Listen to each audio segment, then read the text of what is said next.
Saya berhak bebas memilih pilihan kalimat, maka saya sebut bajingan tolol. Rocky Gerung dilarang datang ke Jogja. Emang yang undang saya busel apa? Yang undang saya mahasiswa yang adalah pelajar. Jogja ini diniatkan dari awal untuk jadi kota yang berpikir oleh Brother Ahmad Dahlan. Dan kalau Muhammadiyah satu hari berhenti berpikir, IQ nasional kita drop 70%. Bayi, kamu tahu nggak kata Sri Mulyani, kalau kamu lahir kamu udah terbebani hutang Jokowi 50 juta rupiah. Ing ngalso sum korupsi, ing madia bangun dinasti, tuburi cawe-cawe. Siapa yang punya ide tentang keadilan? Siapa yang punya ide tentang pertahanan dunia? Siapa yang punya ide tentang lingkungan? Itu yang harus Anda pilih sejak sekarang. Jadi tunggu. Saya ingin, jangan Anda pastikan sekarang. Tunggu ketika ada perdebatan presiden itu di forum-forum akademis. Kemudian semua dia undang Anies, undang Prabowo, undang Ganjar. Kita mau lihat siapa yang otaknya berisi. Siapa yang...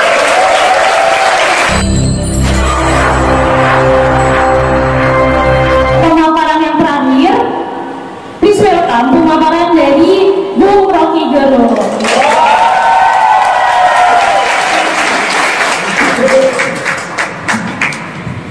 Berita terakhir, baca dulu. Berita terakhir, Hasto dukung caleg PDIP labrak Rocky Gerung.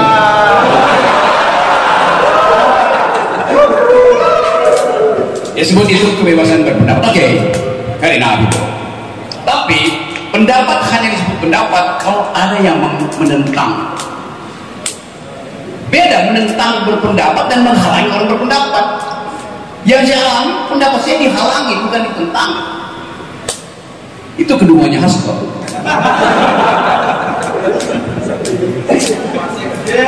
Oke, saya baca berita. Apa yang bisa saya baca ini? Saya nggak bisa baca yang di ujung sana. Di bawah jam itu ada tulisan apa itu? Tolong dibaca agak keras. Dilarang merokok. Dilarang merokok. Karena ini perpustakaan. Kalau di sana tulisannya dilarang berpikir.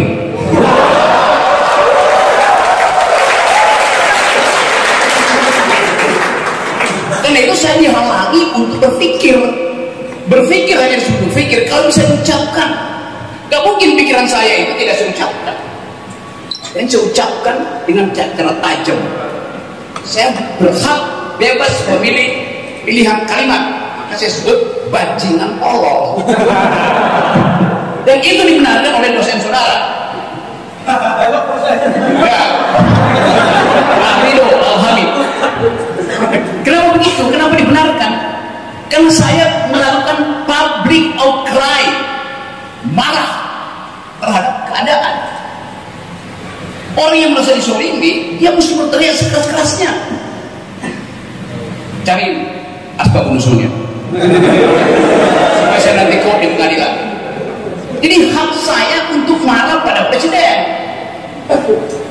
Presiden tidak boleh berbalik memarahi saya. Karena secara moral saya ada di atas presiden. Secara moral saya ada di atas presiden. Saya punya kedaulatan rakyat. Presiden tidak punya kedaulatan. Human dignity, martabat manusia di dalam status dia sebagai insan, martabat warga negara dalam status dia sebagai warga negara. Dan itu melekat seumur hidup saya sebagai warga negara. Saya punya hak atas martabat dan saya punya hak atas kedaulatan. Presiden punya kedaulatan? Tidak ada. Saya tidak pernah menyerahkan kedaulatan pada presiden. Yang saya serahkan adalah hak politik saya. Tiba-tiba DPR, tiba-tiba DPR kami memegang kedaulatan rakyat. Dari mana kita kasih? Kedaulatan rakyat itu identitas terakhir dari warga negara, kedaulatan rakyat, kedaulatan dia sebagai rakyat. Kalau diserahkan, habis dia sebagai rakyat. Jadi kedaulatan rakyat tidak boleh diserahkan.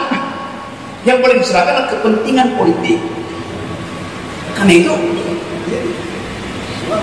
Yang relatif adalah kepentingan dunia, absolut adalah utama. Itu hal utama yang mesti kita kenali. Jadi presiden setiap 5 tahun dia dibatalkan, maka gak mungkin dia punya kedaulatan. Saya seumur hidup saya sebagai warga negara punya kedaulatan. Presiden setiap 5 tahun dibatalkan martabatnya, karena itu dia gak boleh punya martabat. Dia punya martabat manusia yang melekat pada dirinya seumur hidupnya. Ini nggak ada martabat presiden, nggak ada tuntutan presiden. Jadi dumunya di situ. Tadi Pak Ridho bahkan harus terangkan, Pak Oke di sini aman, harus diterangkan bahwa di kampus aman, di perpustakaan aman. Lo yang aman di mana kalau gitu? Kan mestinya prinsipnya semua aman kecuali dinyatakan tidak aman. Sekarang dibalik, semua tidak aman kecuali dinyatakan aman. Gila negeri ini kan.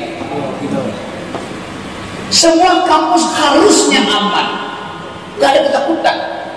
Karena di sini tidak ada senjata, yang ada adalah pikiran.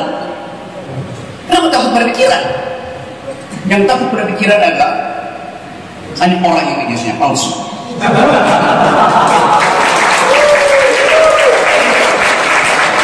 Kalau Anda punya ijazah asli, Anda ingin bertengkar, Anda membuktikan saya punya ijazah hasil pikiran. Pikiran hanya disebut pikiran kalau ada pertengkaran pikiran. Yang mau bertengkar pasti nggak punya pikiran. Simple logik. Jadi kita ada di sini di perpustakaan, yaitu sumber pikiran. Saya coba cari ilustrasi di masa lalu. Bagaimana perpustakaan itu akhirnya dicurigai sebagai sumber berbahaya bagi kekuasaan. Anda pernah baca buku yang ditulis oleh yang belajar linguistik, yang ditulis oleh Umberto Eco? Ya, Pak Ridho baca itu karena ijazahnya asli. Umberto Eco menulis satu buku tebal kira-kira 1000 halaman dalam bentuk novel intelektual, judulnya Name of the Rose. Name of the Rose, nama dari mawar, semacam sindiran. Isi buku itu saya kira pasti ada di Pusaka Muhammadiyah. Isi buku itu menceritakan di abad 12-13 perpustakaan di Vatikan dilarang dimasuki oleh umum. Jadi bagi gereja Katolik waktu itu perpustakaan adalah sumber pengetahuan yang hanya boleh diakses oleh gereja. Berbahaya kalau rahasia gereja. Gereja waktu itu sekaligus kerajaan, karena paus sekaligus pemimpin agama sekaligus pemimpin politik. Jadi dicari akal supaya mereka yang menyusup masuk perpustakaan akan terkena bala, disebut akan ada kutukan dari Tuhan. Suatu waktu ada seorang rabi, seorang pastor yang agak radikal pikirannya. Dia diam-diam masuk ke ruang penyimpanan arsip di perpustakaan itu. 5 jam kemudian dia ditemukan tewas mati. Artinya si Romo ini yang berusaha untuk membaca pengetahuan dikutuk oleh Tuhan karena dia melanggar larangan Tuhan. Umberto Eco berupaya membongkar skandal itu dengan novel Name of the Rose. Umberto perlahan bertindak seperti keahlian Pak Saud sebagai penyidik. Lalu dia mulai mengerti bahwa semua buku yang mengandung rahasia yang membahayakan kekuasaan Vatikan pada waktu itu diberi racun di ujung kertasnya. Kau pinjam buku ini. Bagian ini diberi racun kecil. Ada kebiasaan orang buka pada waktu itu pakai ludah. Jadi waktu dia buka halaman itu, racunnya masuk ludah. Belum ada Kindle waktu itu. Jadi dia diracun, bukan dikutuk oleh Tuhan. Karena ketakutan dari kekuasaan dan gereja waktu itu, pengetahuan akan diambil alih oleh masyarakat sipil, oleh intelektual, oleh LSM. Mungkin kita bayangkan siapa yang diizinkan untuk masuk di situ, di pusat itu. Sama pertanyaan kita, siapa yang diizinkan untuk masuk ke perpustakaan istana? Cuma basah. Karena mereka tahu bahasa nggak mungkin membaca, aman. Itu yang terjadi di dalam masyarakat kita hari ini. Kemarin saya review teman-teman di persekusi di situ di Jogja. Tulisannya gede-gede. Jogja adalah kota pelajar. Rocky Gerung dilarang datang ke Jogja. Emang yang undang saya busel apa? Yang undang saya mahasiswa yang adalah pelajar. Kan gila cara mengerti itu. Jadi kalau saya Refli Harun, teman-teman semua di sini dilarang bicara di Jogja, maka Jogja akan berubah dari kota pelajar menjadi kota pusat.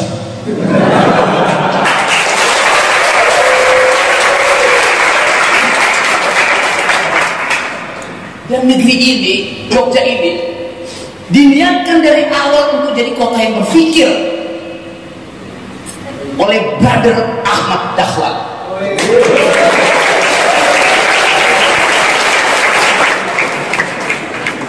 Anda bayangkan, kalau pada waktu itu, berapa tahun sebelum kemerdekaan?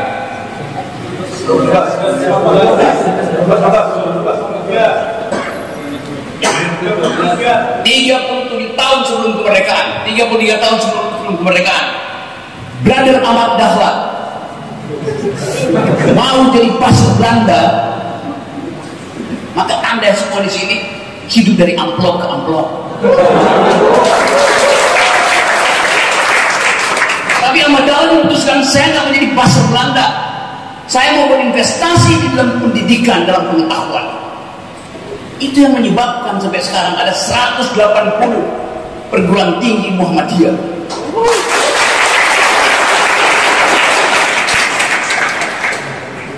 Dan kalau Muhammadiyah satu hari berhenti berpikir, IQ nasional kita drop 70%.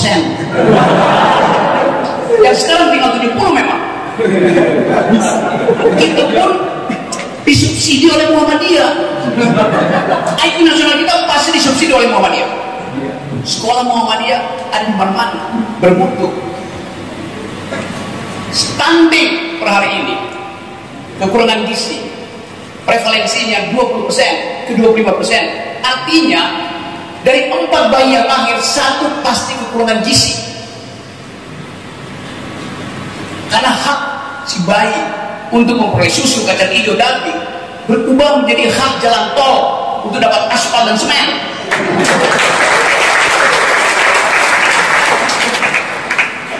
Rejim ini doyan memperpanjang jalan tol, memperpendek jalan pikiran. Itu yang terjadi. Jadi Anda bayangkan stunting mau diandalkan oleh Pak Jokowi untuk jadi bonus demografi. Bagaimana mungkin?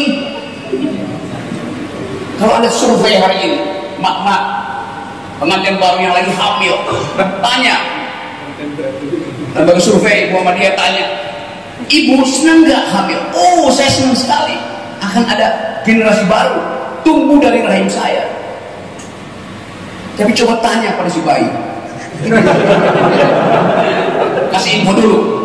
Bayi, kalau kamu lahir, 1 dari 4 bayi sahabat kamu kena stunting. Dia bilang, oke, nggak apa-apa, saya ambil risiko. Kata si bayi. Bisikin lagi pada si bayi di atas statistik. Bayi, kamu tahu nggak? Kata Sri Mulyani, kalau kamu lahir, kamu udah terbebani hutang Jokowi 50 juta rupiah. Ibu Sri Maryam bilang, setiap bayi yang lahir tahun ini terbebani hutang 50 juta rupiah per bayi. APBN kita dibebani kewajiban membayar hutang 500 triliun per tahun. Itu hutangnya doang, bunga hutang maksud saya, belum hutang pokoknya.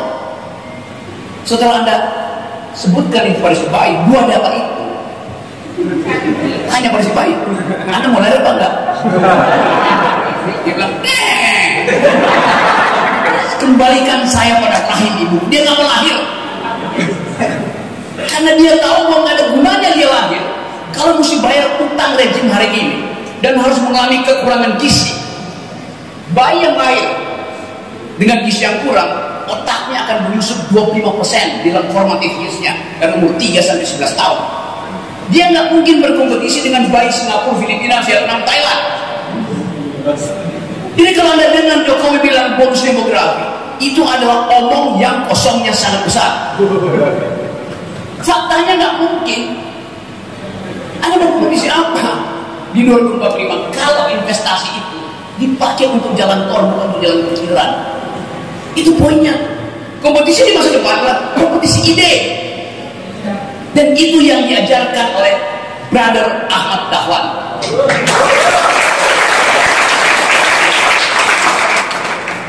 Kata Pak Ahmad Dahlan, mengutip ayat pertama Quran, baca. Buku. Bukan aspal. Ini dasarnya.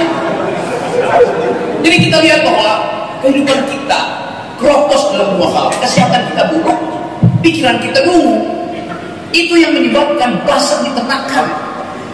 Kalau ada pendidikan kesehatan, buzzer pasti ada. Orang yang punya otak nggak mau jadi buzzer. Orang yang hidup berkecukupan nggak mau jadi buzzer. 150 rupiah dibagi 3 jadi buzzer. Hanya buat bikin spanduk yang sudah dibuat untuk menghalangi saya ngomong, Refli harus ngomong. Gila. Jadi kita ingat bahwa sistem pendidikan kita yang ingin kita ucapkan hari ini harus berbasis pada ide pertama dari Kiai Haji Ahmad Dahlan, yaitu berpikir. Dan itu kemudian versi lain dibuat oleh Ki Hajar Dewantoro, Ingarso Sundulodo, Imadia Mangunkarso, Tukuri Handayani. Itu yang bilang adalah Ki Hajar Dewantoro. Tapi Ki Mukidi ubah prinsip itu. Ingarso sung korupsi, Imadia Mangun dinasti, Tukuri cawe-cawe.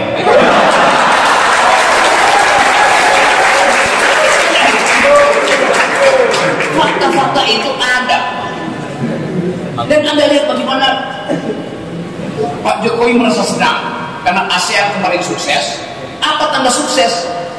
Kutip keterangan Wakil Presiden Amerika Serikat Kamala Harris. Kamala Harris bilang begini, terima kasih Pak Presiden, kami senang ikut di KTT karena makanannya enak, karena pestanya keren. Bahkan Kamala Harris bilang begini, belum pernah ada KTT sebagus Indonesia, tuan rumah. Apa? Lebih dari Hollywood. Ujian kah itu atau makian? Dia nyindir pada kita. Pada saat yang sama, ketika pesta ala Hollywood itu ada di Senayan, di Batam, sebuah kampung yang tumbuh dari tahun 1834 digusur oleh negara supaya ada investasi pabrik kaca dari Cina. Sekolah digusur, anak-anak berteriak-teriak, mak-mak pingsan, hanya untuk mengundang modal asing dari Cina. Jadi problem kita adalah apa yang disebut arah pembangunan gak ada, karena gak ada ide di dalam pikiran presiden. Jadi betul bahwa nanti akan ada kompetisi pemimpin berikutnya, yaitu siapa yang punya ide tentang keadilan, siapa yang punya ide tentang pertahanan dunia, siapa yang punya ide tentang lingkungan. Itu yang harus Anda pilih sejak sekarang. Jadi tunggu, saya ingin jangan Anda pastikan sekarang, tunggu ketika ada perdebatan presiden itu di forum-forum akademis. Tunggu di semua media, undang Anies, undang Prabowo, undang Ganjar. Kita mau lihat siapa yang otaknya berisi, siapa supaya kita jangan memilih orang yang ada di baliho tok. Balihonya besar, iya, tapi bisa otaknya kecil. Uji di sini. Jadi sekali lagi teman-teman, habis waktu saya 2 menit lagi. Jadi pastikan bahwa di sini tempat kita menapis kebohongan, kedunguan para caleg, para capres. Mereka yang lolos dari Muhammadiyah, dia kita izinkan untuk memimpin Indonesia. Assalamualaikum warahmatullahi wabarakatuh.